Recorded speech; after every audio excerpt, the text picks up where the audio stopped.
There are times in life when everything seems to be against you, when the world has gotten you down, times when you want to give up and go home. Yet, in these desperate moments, you are not alone. From a secret lair, a trio of styling sentinels arrives to save the day.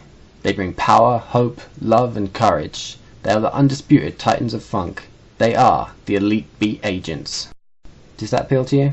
That was the intro in the first page of the instruction manual of Elite Beat Agents.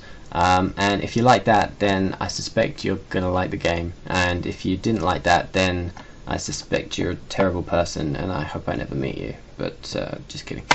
So what is this game? It's Elite Beat Agents. It's a music game on Nintendo DS, and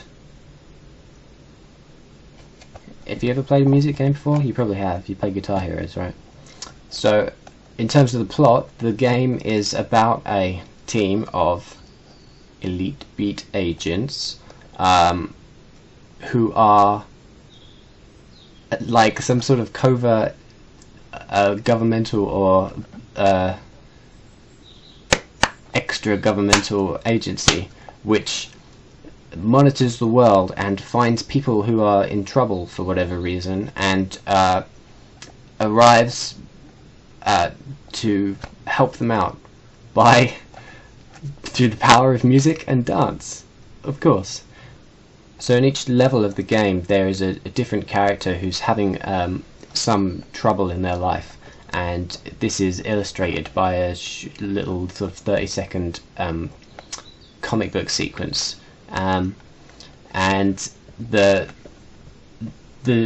troubles range from sort of Jane the babysitter wants to go steady with Don the star receiver, but unfortunately the babysitting keeps getting in the way, and so you need to help them by sorting out their babysitting troubles so that their love can blossom.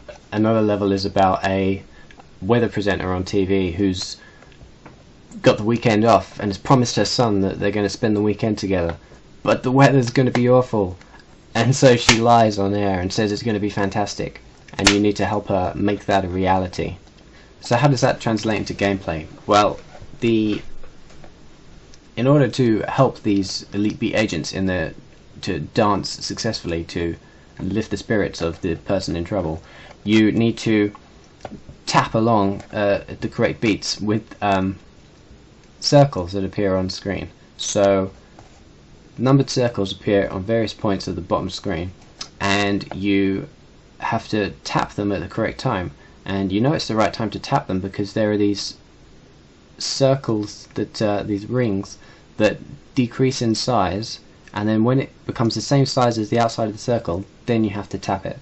And that probably sounds pretty simplistic, but obviously they get faster and faster as the game progresses, and by the time you get to the end of the game it's ridiculously fast, and you'll be amazed that you can do it. But the learning curve is quite gentle, so there's a few times when you feel frustrated by not being able to do something. It's always, each one leads quite nicely onto the next level. So I thought I'd show you some gameplay.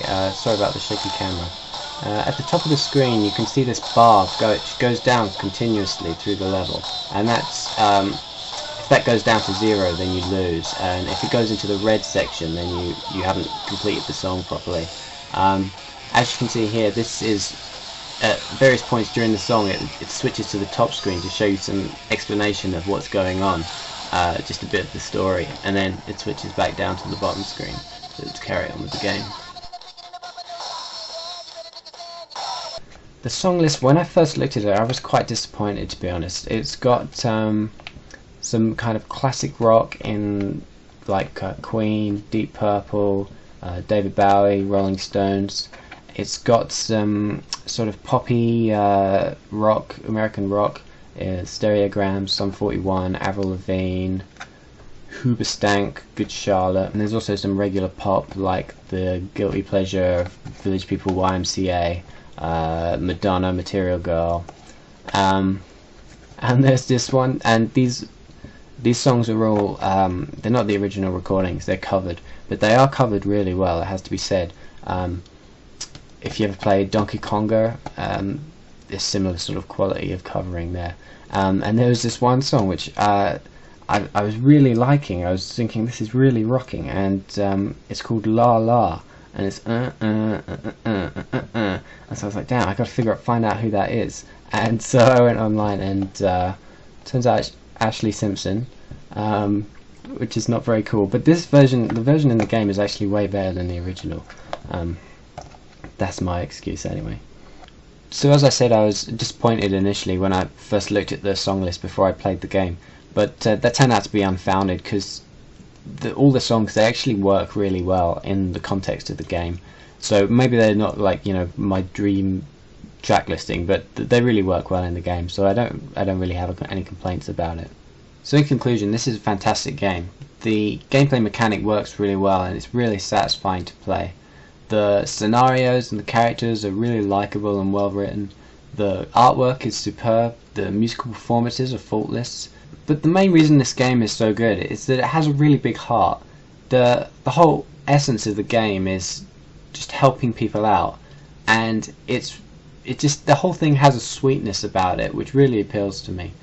I never would have thought that the story in a music game would be significant at all, but in this game it really is, and I think it's that takes this from being a really good entry in the music game genre to something which should really have a really broad appeal, and which I think anybody could enjoy.